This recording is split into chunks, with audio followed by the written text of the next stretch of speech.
New Thought Media Network. We are a global broadcast network of positive music, media, and entertainment, inspiring humanity's evolution along the journey of enlightenment and creating a world of love, peace, empowerment, and prosperity for all. New Thought Media Network. Positively inspiring.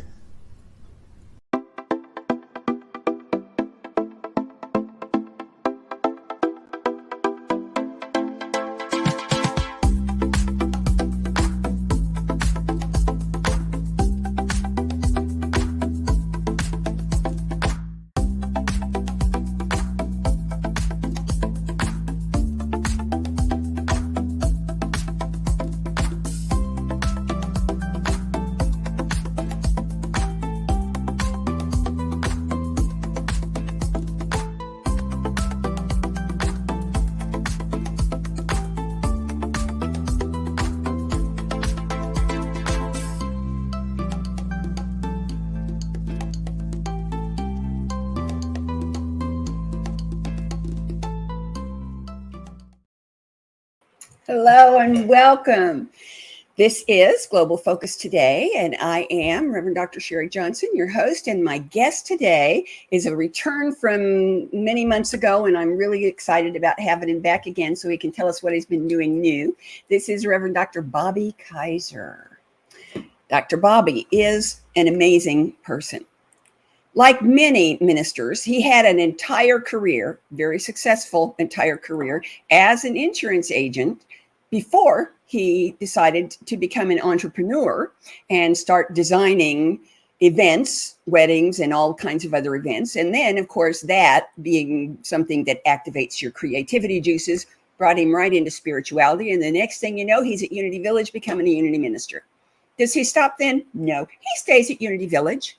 He becomes vice president of hospitality, redesigns and oversees the management of a gorgeous hotel, spearheads the renovation of existing buildings, and ended up creating several wonderful Airbnb properties on the campus.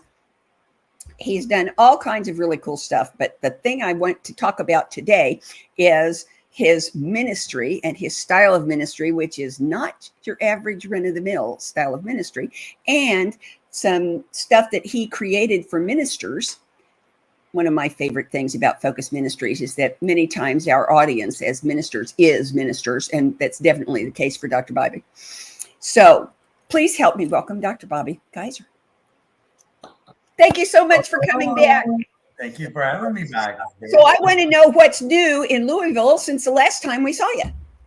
Yeah, well, it's a whole different world going on here now. Yeah, I came back and after I left Unity Village and blessed to be here with my parents during their golden years. They're just doing so amazing. And I've been so blessed to have that as part of my ministry. And I've discovered that as as your parents get older and you become a caretaker, you realize there's a lot of ministry in that. It's not just a walk in the park. It can be very, very challenging. So it's been so fun being a part of that. And I've been very blessed to be able to speak in a lot of the churches here. Once they found out I was here and didn't have a church, that I was able to, Martha Creek, of course, she, spread my name around. So next thing you know, I'm speaking at churches live here in the Ohio Valley and from Cincinnati and New Thought all the way to Nashville. And Martha had me traveling, spending a lot of gas money to go share my ministry.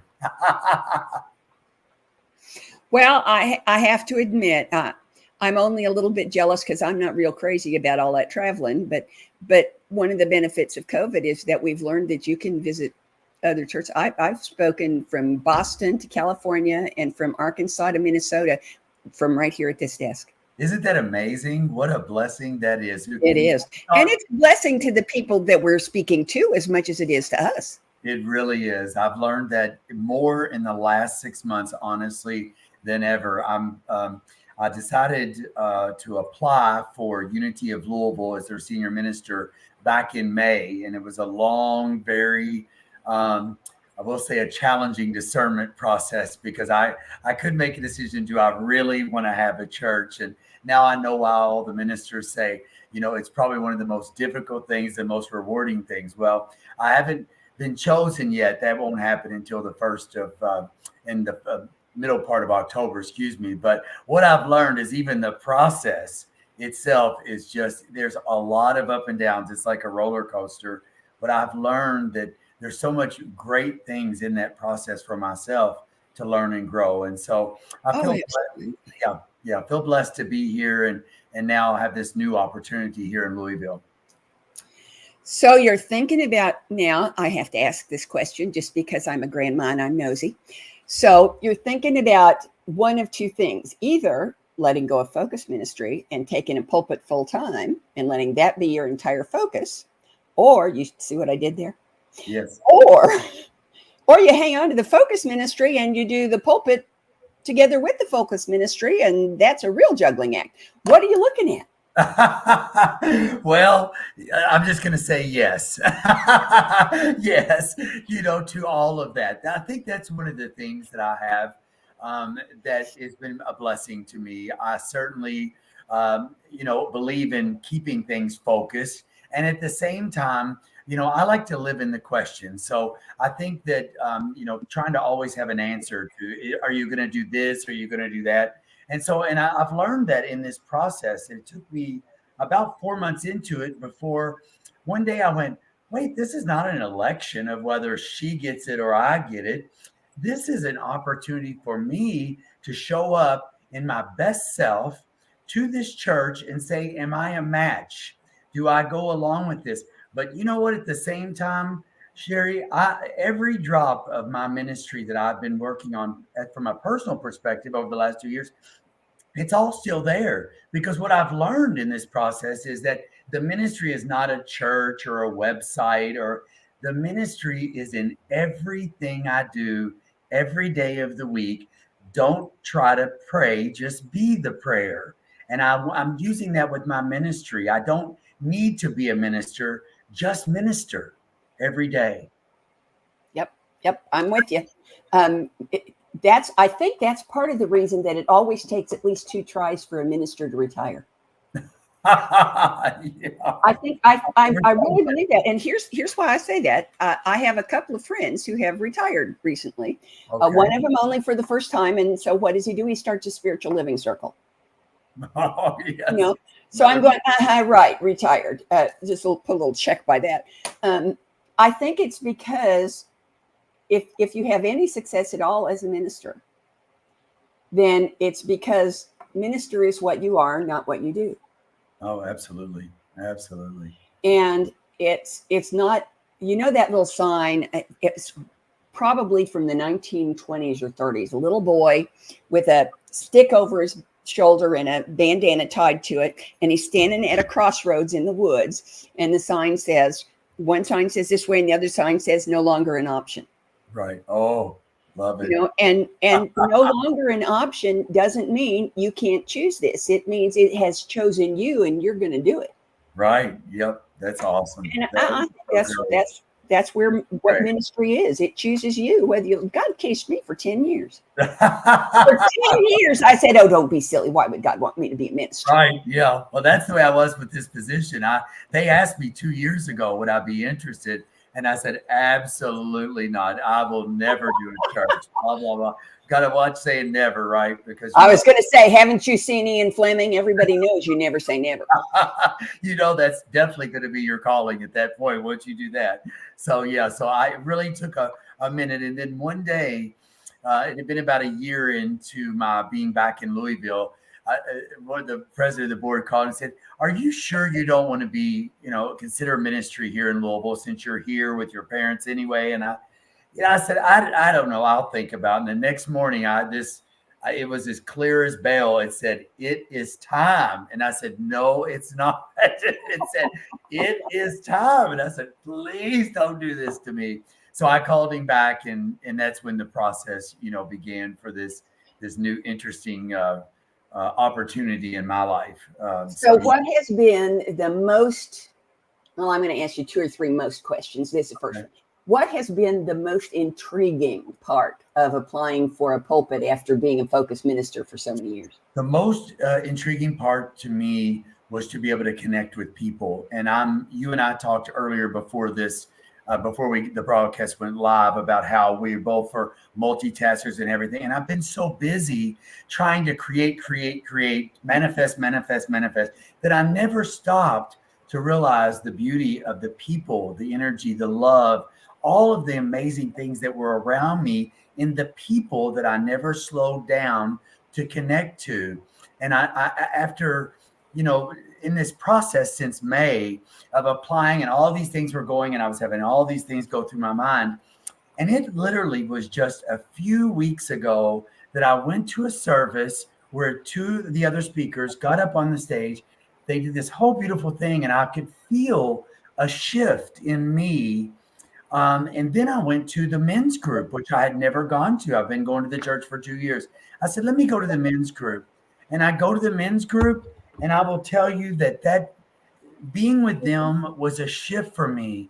It was like the most beautiful moment of sharing, kind of a collective consciousness of all of us together, and the power in the questions that we were asking, and how we all were debating and going through. And I'm like, okay, this is what I was being fed when I was at Unity of Fort Lauderdale 10 years ago. This is what brought me to, got me to Unity and had me stay at Unity, was that. So it's the connection. And I find that I've missed that in my life. And so I said, why not bring 70 of them into my life at once?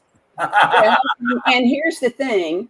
I love what you just said, because that's the key. And I didn't get it until I made this resolution to be a unitasker on December 1st of 2022. Okay. So I'm almost 2 years into it. And you just said the key to me. And that is that the reason to be a unitasker is that you cannot multitask people. Yeah. Oh, wow. You cannot multitask a relationship. Yeah. No. That is, thank you. You can leave now, because that's what I came here to learn. No, I'm kidding. No, don't go away. Wow, but that's so true. Thank you for sharing that with me. When I talk about this show, I always tell people the reason they should come and see it is because I have never failed to learn something, even from the people who are coming back a second or third time. I learned something I didn't know every single Tuesday. And so you got me. Yeah. All right. Well, that reminds me of the candidate, thank you for sharing that, because that reminded me of a really important thing of, sometimes if we're all really one, then that wasn't me. That was me mirroring you, saying that for you to hear. And when I went up to the candidate, and I did not know it was the candidate that was also, trying to get the position at Unity of Louisville. And I walked up and I looked at her in the eyes and I said, my God, you have such a bright light. Wow. I said, just looking at you, I just feel amazing energy. And she goes, I'm just a mirror of you. And when she said that, it was so powerful to me. And then about maybe 5 or 10 minutes later, they said, okay, well, it's time for the 2 ministerial candidates to come over. We're going to pray. And she said, well, I think it would be good for us to go together. What do you think? And I nearly fell out of my chair. And I left that day, and I realized that I was so blessed that none of the competition that me as a human would accumulate in this position against somebody else for the position, none of that was there, because I didn't know who she was. And so now every time that I'm near her, I remind myself of that, is that we're not in competition. We're just mirror images of each other. We're just here to support each other. And as long as I'm present, I will see that love in her, not the human competitive thing. See, so it's interesting. Thank you for sharing. That was my epiphany.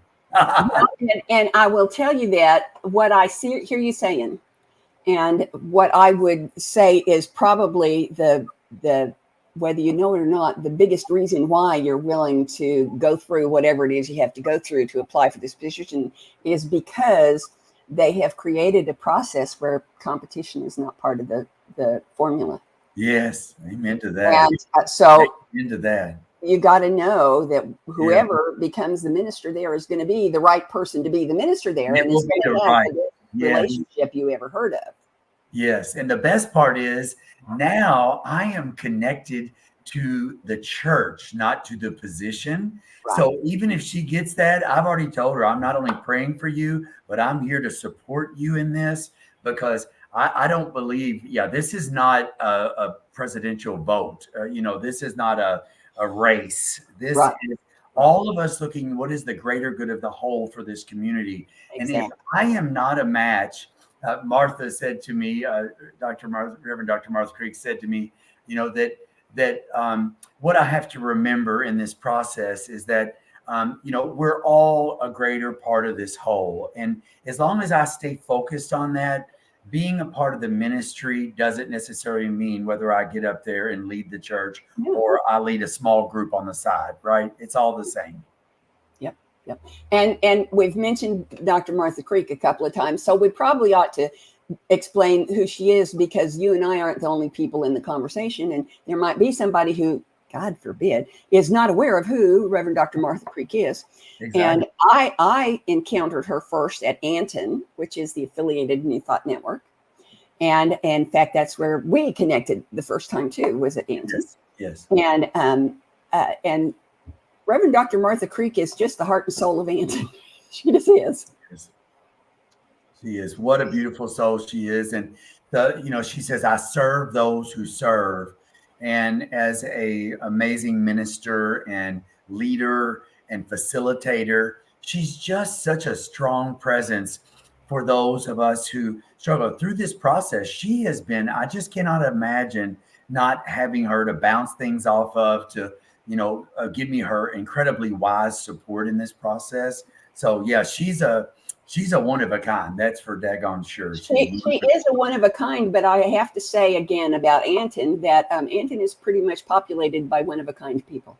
They are. Oh wow. The affiliated network is the first thing I ever heard. Reverend Dr. Michelle Whittington. Two Michelle W's. That's not fair. Michelle Whittington is the executive director. And the first thing I ever heard her say before she was executive director, by the way, a year before she was executive director, the first thing I ever heard her say was, "Welcome to Anton." We say yes. We say yes. And isn't that great? Oh, and that's what it is. That's what it is. And it's not just that Anton says yes to me. It's that Anton brings out the yes in me. Yeah, it does. It does. In fact, it brought it out in me. Martha asked me to speak the 1st of October. She said, I want you to do a power talk. And I'm like, I don't know if I mean, really? She said, no, I want you to do a power talk. So, and of course, wasn't even near anywhere in my vocabulary, of course. It's yes. Nope. It's just yes. And it's, I love me some Anton. I really do. It's amazing. It's a wonderful organization. And I'm on the retreat committee, and we had a meeting this week. I can't remember.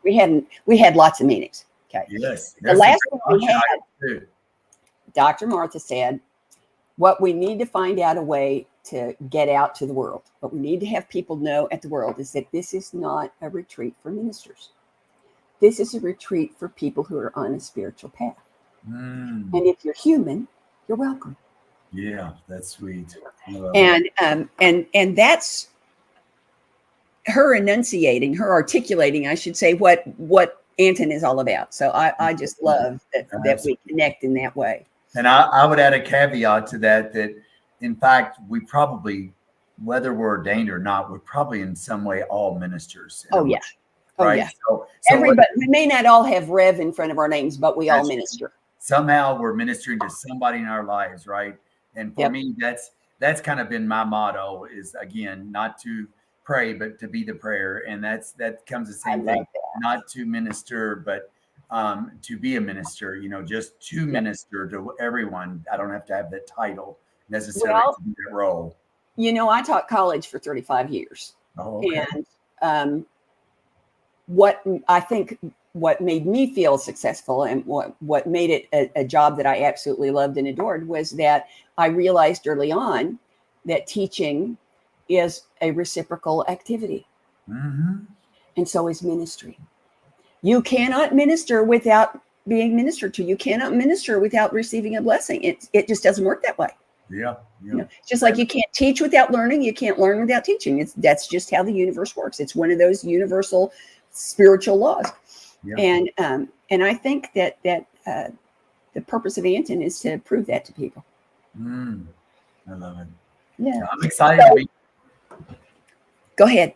No, I was just saying I'm very excited to be there. I love the Unity Village, first of all. And then this year, last year was my first time. So I went there to just really absorb. And that's what Martha suggested that I do. But now this year, of course, it's time. Been looking forward to it for a whole year, haven't you? Yeah. So it's time to step up. Now she's got me volunteered. I'm going to do the prayer vigil. I'm going to do, now it's time to involve. They created a new verb at Anton that I just love. They didn't get you to volunteer. They voluntold you.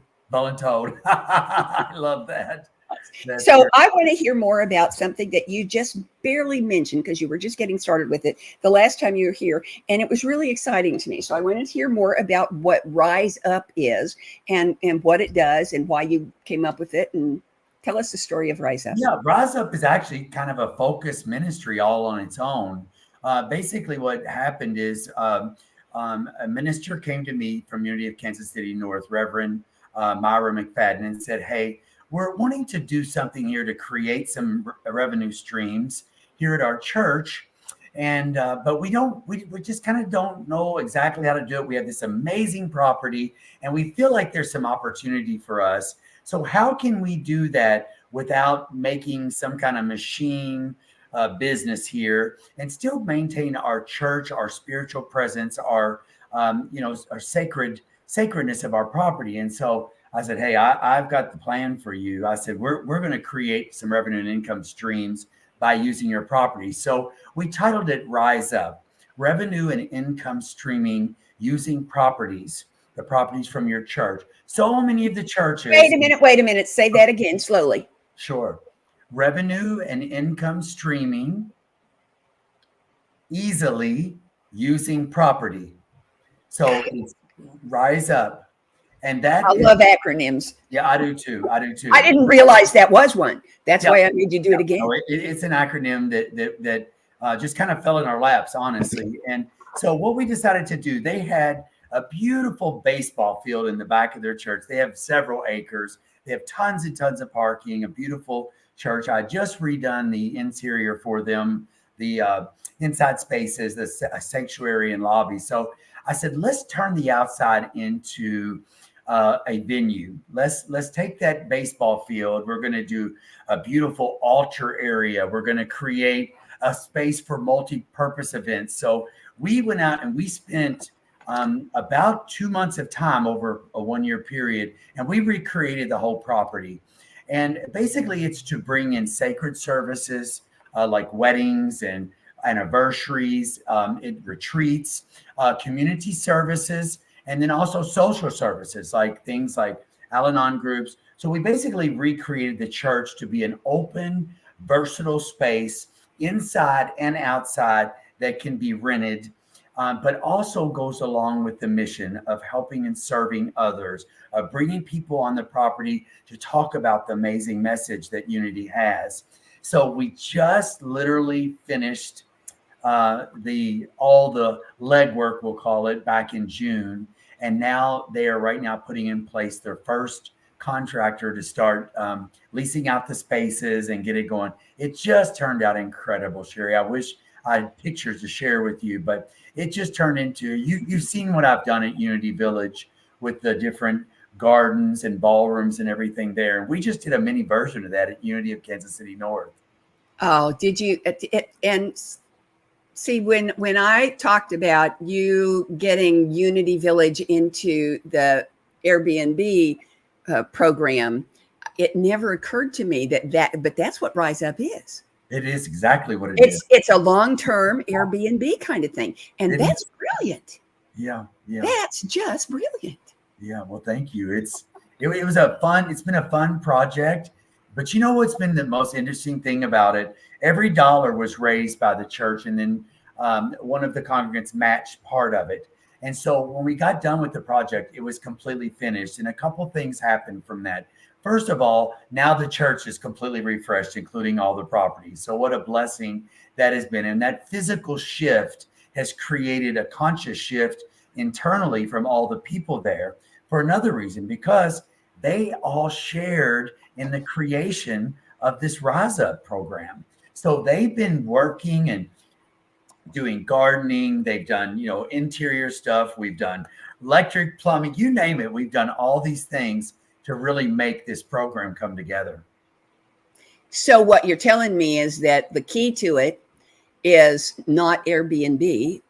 Airbnb is just the platform. The key to it is taking ownership, having people spiritually, consciously taking ownership of the project. Yes, bringing it together, knowing that there's a vision, setting that intention, then manifesting some beautiful project that they get to share in now. Not to weight the church down, because that was my commitment, that it would not be a weight. Again, we're not bringing in a wedding machine to, it's all about the church. But how can the church, when we bring 200 people on that property for a wedding, how do we share our message with them, whether it's bookmarks underneath their windshield wiper, or whether it's someone greeting them at the front, or maybe it's just a referral saying, we've never been to a place that we felt so welcome. So what it is, it's bringing hundreds of people on this property for opportunities of connection. And to me, that's really what it's all about, is connection. That is what it's all about. Yeah. That absolutely is what it's all about.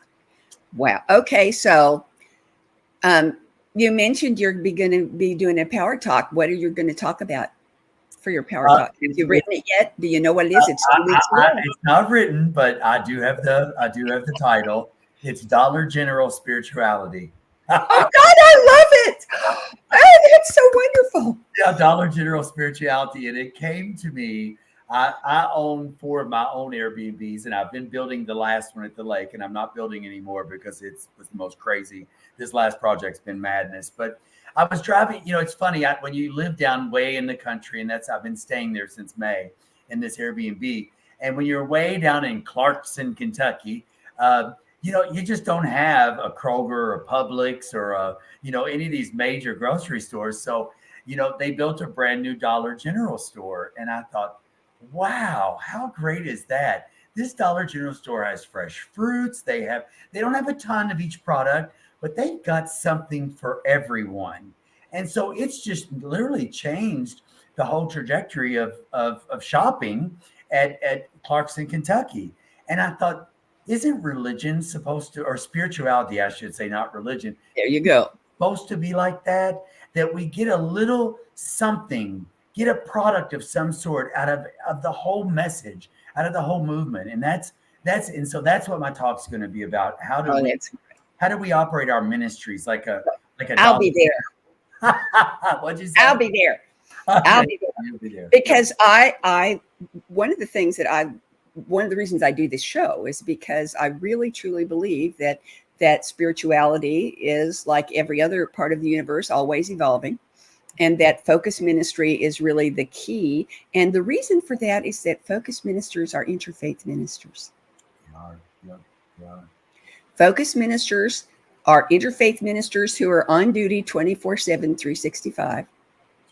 And they never know what they're going to be called on to do next, or where they're going to be called on to do it. And so that's why I figure there are as many kinds of focus ministry as there are folks on the planet, and I'm planning to get them all on this show. And it really because that's how people find out what's there. It is. They see something. They might already know you, but they hear you talk about Martha Creek, and they go, yeah. Dollar General, you say? Yeah. And I think we have to look for that as focused ministers. We have to notice that, because again, if we're not mindful, things can pass us by. As I mentioned earlier, I went to that men's group for Unity of Louisville, and I thought how amazing this group was. So afterwards, they said, we're going to go get coffee and donuts. So I'm standing in line at this lovely little shop in Old Louisville, and I'm at this little donut shop, and two girls were behind me, adorable little teenagers, I should say, not really girls. They were almost ladies, I guess, or were ladies. And I heard them talking. They said, the gentleman in front of me said, "Do I know you?" And they said, "Yeah, you're the minister at the church." And the guy said next to him, "Yeah, and I'm the minister there too." And I turned around and I said, "Yes, and I'm a minister too." And she said, "Oh my gosh, three ministers right here in a row." So they left, but of course I had to have conversation. So I said to them, "Where are you from?" They said, "We're here to do service. We applied for a position at this church here in Louisville, and one was from Idaho and one was from Georgia. And they're coming here, and part of their deal was if they come here, stay here, all they do is service work for 1 full year at the different ministry opportunities here in Louisville." And so this whole thing, so I'm having conversation with them. I'm talking to them about unity. I said, "You've got to come down and see us here." It's like, it's so funny standing in line at a donut shop, how our ministries can be focused in so many ways, right? And you know what kills me, and it embarrasses me. I'll tell you right up, it embarrasses me. I feel at least twice a day like I need to apologize to God for being surprised at how well the universe works.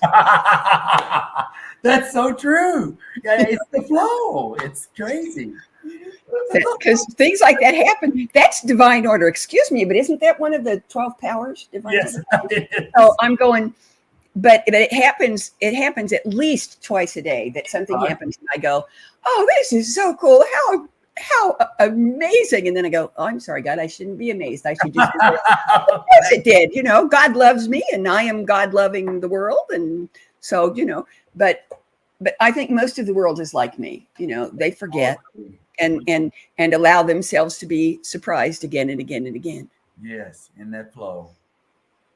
So, are you doing anything else with Anton besides the power talk at the? I'm actually, yes, I'm going to be. We're doing a training at 3 on Monday that week. So anybody else that's watching this who would like to join, we're going to be, and we'll do a training, and then we'll be leading the prayer vigils twice a day. I believe they're at, I want to say 7 and 3 p.m. But at Silent Unity. Oh, goody. I love doing that. Well, I got to do that last year, and it was really funny. When we walked out, there were people on either side of me, and the one on this side said, "Was that really 30 minutes?"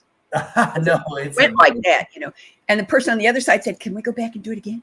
Yeah, it's like a ride at Kings Island. It is. And this was the 7 a.m. one. Oh my goodness! Well, I'm going to have people staying with me this year, so I'm going to be signing up for the 1 o'clock one instead of the 7 a.m. one. But that is an amazing opportunity. It's a beautiful room, and I was very blessed when I was on staff there. They called me one day and said, "Bobby, we feel like that the prayer vigil is kind of tired." And I said, "What do you mean?" They said, "The decor." And I said, "Okay, I know you need me to do a little updates, don't you?" So I ended up going over there, and we had a gentleman to custom make their beautiful console table. We redid the whole room. So they bought all these beautiful chairs that someone, had kindly donated the money for. And so now the room is just it was already magical, but now it's even beautiful and magical. So I love going in there because I feel like, oh gosh, I'm such a deep part of that room. So yeah, it's a great space. It is. And it's an amazing activity. Yes, it is. And knowing that there are people who do that all day, every day, right. I get to do it for 3.5 hours once a year. Yes. Oh my gosh. And we used to do that. I don't know if you knew this, but as an employee, you were allowed to go over there once a week and take a half an hour and do that as part of the paid. It was not, that was part of the thing. And I always thought that was such a special, if I didn't do that, I would go sit in the small chapel. You've seen the little prayer chapel that they have there probably too. Oh, the one with the peace chapel. The peace chapel. And now they've got this fabulous labyrinth. I mean, it's just off the chart. I got to represent Anton at the grand opening of the labyrinth. Oh, did you experience that? Oh, I got to go. I got to have lunch with the guy who built it. Oh, my talk with him and his wife about. That is the largest mosaic labyrinth on the North American continent. Oh my God! And every single stone was hand carved and hand placed. Oh, And some of them have carving on the bottom, okay. like affirmations and prayers and stuff on the underside that Oh, nobody will ever see. Because, and I knew this before I got there too, because walking a labyrinth is what I call a kinetic meditation. right. Okay. But so is building a labyrinth. Yes. So is building. For 9 months, that man, isn't that an interesting number? 9 months. And his wife. And his wife I thought was interesting. meditated that labyrinth into existence. Isn't that something? It's just astonishing. Yep. Oh. It's worth the trip. It's worth a trip to Kansas It's City, worth the trip. wherever you are, just to walk just to look at the labyrinth, even if you don't walk it. Yeah, exactly. It was just astounding. I talk about it to everybody who will listen anytime they will listen. It is. Like just now. Right, exactly. So you have gifts that not every minister has, and I'm interested to know how you go about sharing those gifts with ministry in general and with the folks who are around you now. Yeah, I try not to limit myself and get myself into an archetype of what is a minister. What does a minister do? I think that's where sometimes, as a minister, we get. I don't want to cross the term here, but we get too focused on what's a minister supposed to be like. What are they supposed to show up like? And instead of using our gifts, I mean, I've always been very blessed with a power of creativity. Maybe a Dr. Hasselbach would say maybe an overdeveloped power of creativity, and maybe an overdeveloped power of enthusiasm and zeal as well. And you mix all that together, and sometimes you can blow up an entire Unity Village, right? And that's kind of what I've done. And so what I've learned is to see the gift. What is, and I think this is probably part of that thing I'm talking about. What is a person's gift, and how can I connect to that gift? Because what a better way to, when we go out as a minister in the world, than to connect to the greatness of another. So I believe my gift is now becoming connecting to your gift. See, I think the gifts, when we start adding all our creative, zealous gifts together, I mean, it's like Christmas. I mean, Yes, it is. We're all sharing in this beautiful thing. And so, Well, it's like one of those fountains you see at weddings, with the champagne pours in the top, and it fills up and pours down and fills up and pours down and fills up and pours down and fills up and pours down. And that's what I think ministry is. yeah, it is absolutely. That's what I hear you describing is yes, mostly it's listening. It is. And I'll go back to that story about the two ladies that I met at the donut shop. Before I left, my whole mindset was, what else can I do? These ladies have put their life into service now for the greater good of the whole of our universe. What can I do? So of course, immediately I'm like, oh gosh, I can buy their donuts. I can buy their coffee, whatever they want. I'll buy them a car right now. I'm excited. So I bought all their stuff for them. And they're like, no, you can't do that. I said, oh yes, I can. One of the things you've got to learn in your ministry, your little focused ministry of helping and serve Louisville, greater Louisville, is to be able to receive back. I said, you can't give. You have to receive as well. And this is me with my gift right now for you. So, that to me is what I want to do every single day, is to be able to take time, become mindful, become, what you call it again, not multitask, but unitask oriented, to really focus on that moment and be able to say, how else can I help and serve this person in this very moment? So, one of my favorite affirmations, the things that I ask for when people say, what can I pray for? I say, I want to be constantly consciously aware of the presence of God in me, through me, and around me, and everyone else, constantly, consciously aware. And the other thing is something I taught my children and my grandchildren, and now my great-grandchildren, is, look great for a great-grandma, don't I? Is that helping someone when they need help is only half of being their friend. Giving them the gift of helping you when you need it is the other half. Yes. That's beautiful. I love that. Yep.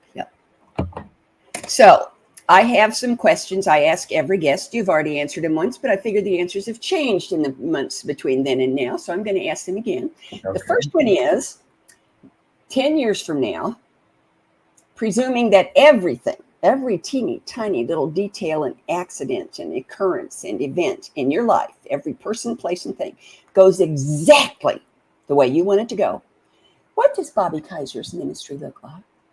Yes, my ministry looks like a growing, thriving, passionate community that is awake to the needs and desires of those around.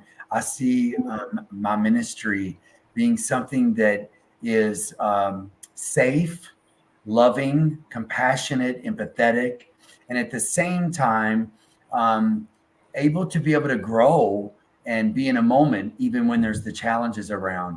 My dream is that I be the teacher that is, I'm going to say even better, a facilitator to help facilitate people to grow, to be the biggest, best, most fabulous spiritual being that they can be. And that's really what my goal is. It doesn't have to be great numbers, but with great potential, right? Great things happening with those around me. And I just saw a great video of Creflo Dollar, and he was talking about, I think the ladies of the church, but it could have been the men too, about when you're looking for a partner, ask the questions, right? Ask the question.